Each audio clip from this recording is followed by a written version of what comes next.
اعوذ باللہ من الشیطان الرجیم بسم اللہ الرحمن الرحیم رب اشرح لی صدری ویسر لی امری واحلل عقدۃ من لسانی یفقہوا قولی سبحانک لا علم لنا الا ما علمتنا انک انت العلیم الحکیم رب زدنی علما۔ السلام علیکم محترم سامعین، قرآن مجید کی تلاوت ذوق و شوق کے ساتھ دل لگا کر کریں۔ تلاوت سے پہلے طہارت اور نظافت کا پورا اہتمام کریں۔ ظاہری طہارت کے ساتھ ساتھ دل کو بھی گندے خیالات، برے جذبات اور ناپاک مقاصد سے دور رکھیے۔ جو بھی دل گندے اور نجس خیالات سے بھرے ہوئے ہیں، قرآن پاک کی عظمت اور وقت ان میں نہیں بیٹھ سکتی۔ قرآن پاک کی تجوید اور ترتیل کا بھی جہاں تک ہو سکے لحاظ رکھیے اور 3 دن سے کم میں قرآن مجید کو ختم کرنے کی کوشش نہ کریں۔ یوں تو جب بھی موقع ملے تلاوت کیجیے، لیکن سحر کے وقت خصوصاً تہجد کی نماز میں قرآن پاک کو پڑھنے کی کوشش کریں۔ یہ تلاوت کی فضیلت کا سب سے اونچا درجہ ہے، اور مومن کی تو یہی ہونی چاہیے نا تمنا کہ وہ تلاوت کا اونچے سے اونچا مرتبہ حاصل کرے۔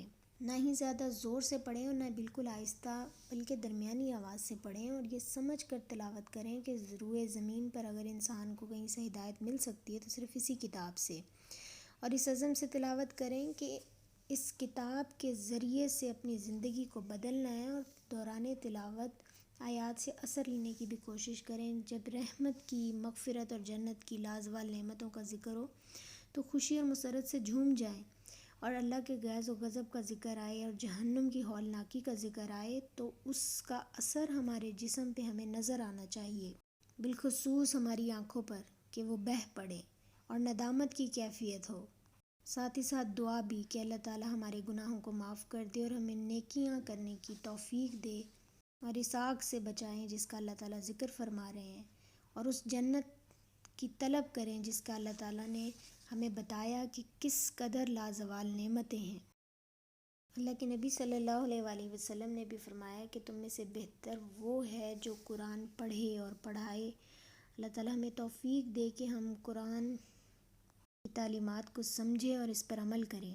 دنیا میں سب سے زیادہ پڑھی جانے والی کتاب قریباً 1.5 ارب مسلمان 5 اوقات میں اس کی تلاوت کرتے ہیں۔